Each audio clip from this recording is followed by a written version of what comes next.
ఒక మనిషికి తన శక్తినే ఆయుధంగా మార్చుకోవడం తెలుసు. కానీ అదే శక్తి అహంకారంగా మారితే, తనను తాను ఒక దేవుడిగా, ప్రపంచానికి యజమానిగా ఊహించుకుంటే, సరిగ్గా అదే జరుగుతోంది ఇప్పుడు అగ్రరాజ్యం అమెరికా విషయంలో. ఇరాన్పై అమెరికా చేస్తున్న తాజా యుద్ధం కేవలం డొనాల్డ్ ట్రంప్ తీసుకున్న ఒక మొండి నిర్ణయమా, లేక దశాబ్దాలుగా అమెరికా పెంచి పోషించుకున్న సామ్రాజ్యవాద అహంకారం తెచ్చిన పరాకాష్ట? ఇరాన్ ఊబిలో అమెరికా, ఇదే ఈ వారం ఎడిటర్స్ కామెంట్. చాలా మంది అమెరికన్లు ఇవాళ ఒక విచిత్రమైన సందిగ్ధంలో ఉన్నారు. ట్రంప్ ఒక వినాశకరమైన వ్యక్తిత్వం గలవాడని, ఆయన పదవి నుంచి దిగిపోతే అంతా సర్దుకుంటుందని ఆశపడుతున్నారు. కానీ అది నిజం కాదు. ట్రంప్ ఒక్క రోజులో పుట్టుకొచ్చిన వ్యక్తి కాదు.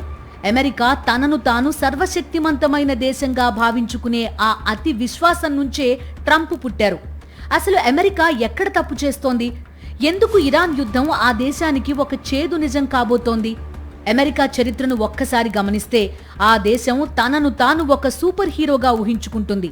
వియత్నాం, కొరియా యుద్ధాల్లో చావు దెబ్బతిన్నా అమెరికా తన తప్పును ఎప్పుడూ ఒప్పుకోలేదు. అది ఎవరో చేసిన ద్రోహం వల్ల జరిగిందని తనను తాను నమ్మించుకుంది.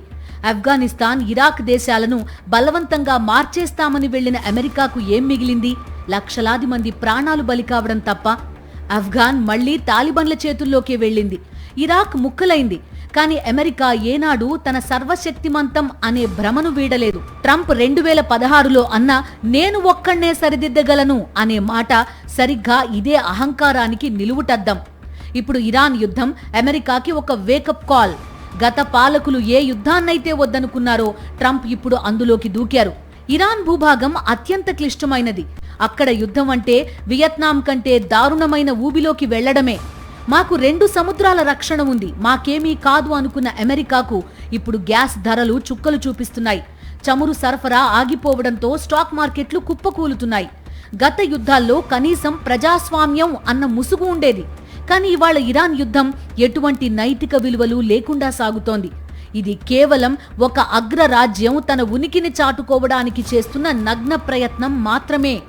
చివరిగా ఒక్క మాట, అమెరికా తనని తాను ప్రపంచానికి యజమానిగా చూసుకోవడం మానేయాలి. ప్రపంచంలో తాను ఒక భాగం మాత్రమే అని గుర్తించాలి.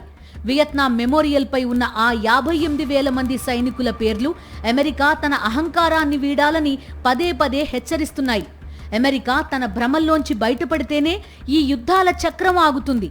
లేదంటే ఇరాన్ యుద్ధం అమెరికా పతనానికి ఆరంభం కావచ్చు. ఇది ఈ వారం సాక్షి ఎడిటోరియల్ విశ్లేషణ.